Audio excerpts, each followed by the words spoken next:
Hello everyone, ये हमारा video है बैलेंस शीट के ऊपर। तो देखते हैं हम बैलेंस शीट का फॉर्मेट।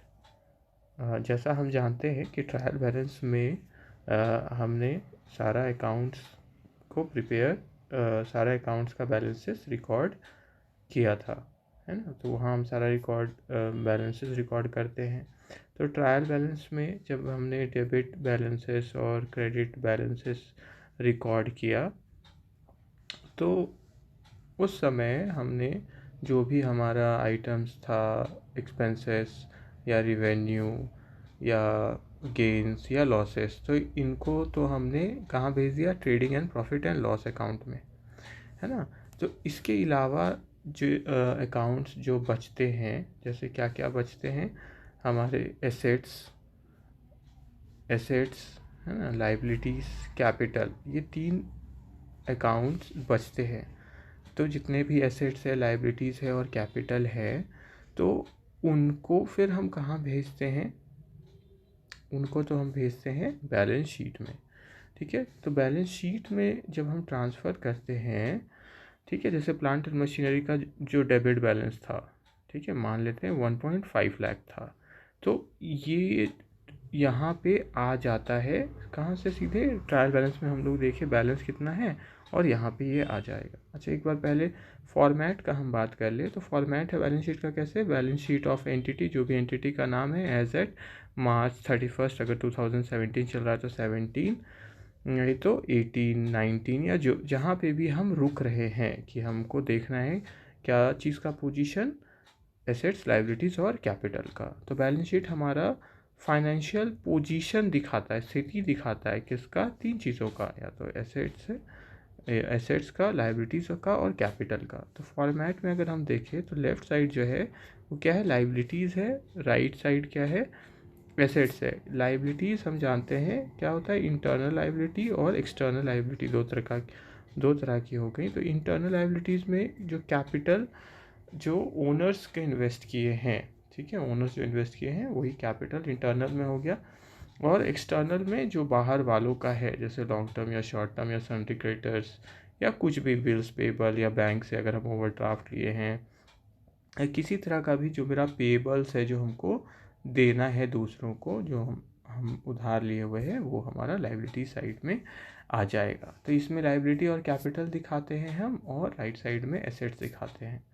ये कोई अकाउंट नहीं है, ये है बैलेंस शीट, ठीक है। तो जो बैलेंसेस यहाँ पे हम देखते हैं वो ख़त्म नहीं हो जाते हैं। जबकि ट्रेडिंग प्रॉफिट लॉस अकाउंट में जैसे सेल्स का अगर चला गया या परचेजेस का चला गया, तो जहाँ जिस पीरियड तक का हम बनाते हैं वो वहीं पे ख़त्म हो जाता है। जबकि ये क्या है? इसका बैलेंस तो हम आगे लेके जाते हैं। तो अगर हम याद करेंगे तो प्लांट एंड मशीनरी अकाउंट जब हम लोग बनाए थे, ठीक है, और उसका 12.5 लाख आया था, जो बैलेंस CD है, ठीक है।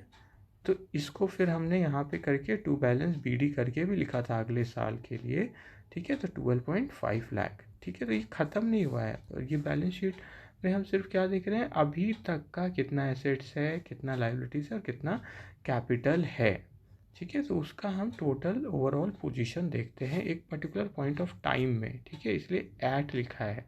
तो एक पर्टिकुलर पॉइंट ऑफ टाइम मतलब इतना बज के इतना मिनट, इतना सेकेंड है, तो अभी का क्या पोजीशन है, स्थिति है उस ऑर्गेनाइजेशन का, वहाँ पे कितने एसेट्स है, टोटल लाइबिलिटीज़ कितने हैं और कैपिटल कितने हैं, ठीक है।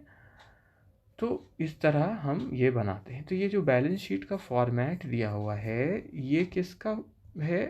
कंपनीज के लिए अलग से फॉर्मेट प्रेस्क्राइब्ड है, ठीक है। तो इस फॉर्मेट में हम कंपनीज का नहीं बना सकते हैं। तो ये किसका बना सकते हैं? जिसके लिए फॉर्मेट प्रेस्क्राइब नहीं है। जैसे अगर प्रोप्राइटरशिप का बात करें तो प्रोप्राइटर्स के लिए ये हम बना सकते हैं, जो अपने बिजनेस के सोल ओनर्स हैं, खुद के अकेले ओनर्स हैं, तो उनके लिए ये फॉर्मेट बन सकता है, या किसी भी और के लिए बन सकता है जिनके लिए भी फॉर्मेट प्रेस्क्राइब्ड नहीं है। तो इससे पहले जो ट्रेडिंग प्रॉफिट लॉस अकाउंट भी देखे थे, वो भी हम लोग उनके लिए देखे थे जिनके लिए कोई फॉर्मेट प्रेस्क्राइब नहीं है। प्रॉफिट एंड लॉस अकाउंट या प्रॉफिट एंड लॉस स्टेटमेंट जो कंपनीज के लिए प्रेस्क्राइब्ड है, वो उसी फॉर्मेट में बनेगा। मतलब जिनके लिए भी अगर कोई फॉर्मेट या प्रोफोर्मा भी बोल सकते हैं, अगर वो प्रेस्क्राइब्ड है तो हम उसी फॉर्मेट या प्रोफोर्मा का ही यूज़ करके वहाँ पे फिगर्स को शो करेंगे। ठीक है, तो जहाँ पे नहीं प्रिस्क्राइब्ड है उसको हम इस तरह से सिंपल वे में बना सकते हैं।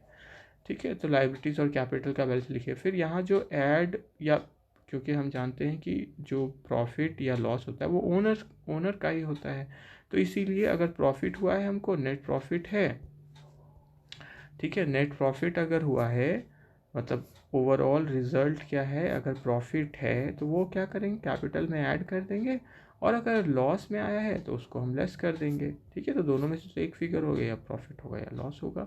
ठीक है, तो उसका हम प्लस माइनस करके यहाँ पे बाहर में अमाउंट के कॉलम में हम शो कर देंगे। ठीक है, फिर लॉन्ग टर्म लोन्स, अगर कोई लोन है लॉन्ग टर्म का तो उसका भी जो अभी तक का बैलेंस है वो हम यहाँ पे लिख देंगे। फिर short term loans, sundry creditors, इस तरह कोई भी जो भी पेबल्स है, जितना भी हमको बाहर किन्हीं को पे करना है, मतलब जो भी मेरे पर उधार है सब हम यहाँ पे इस कॉलम में यहाँ पे शो कर देंगे।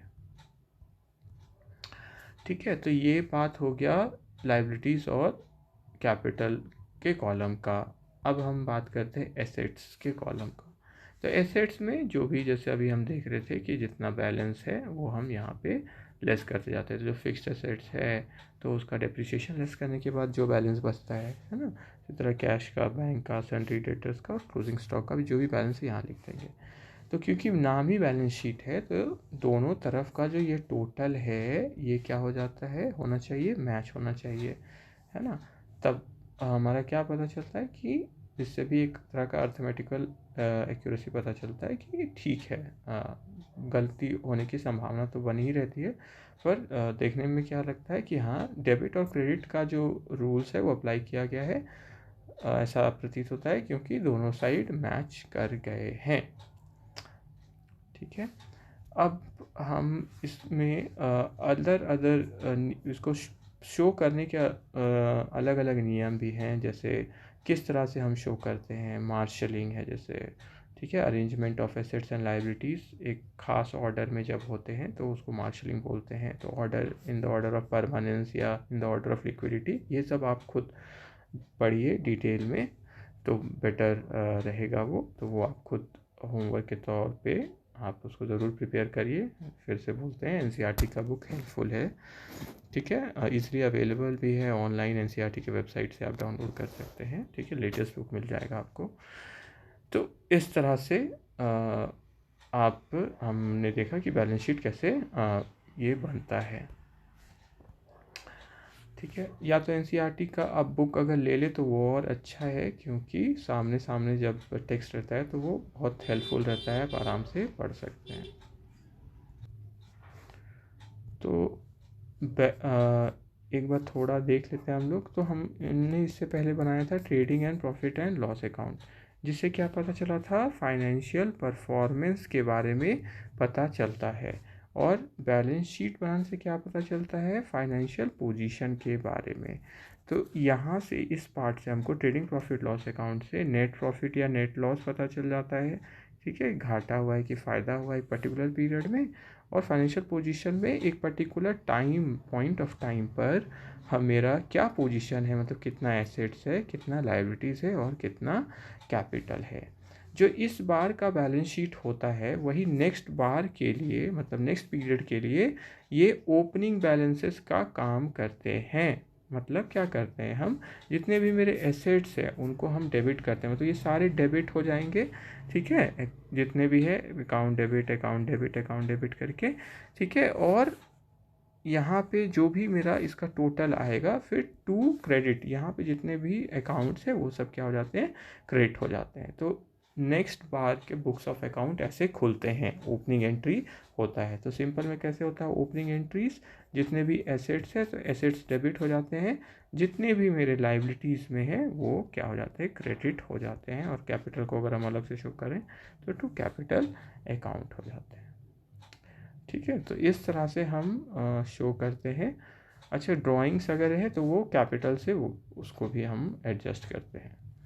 ठीक है, तो बैलेंस शीट सिंपल में कैसे हम समझ सकते हैं, बैलेंस शीट क्या करता है, ये हमको दर्शाता है फाइनेंशियल पोजीशन बिजनेस का।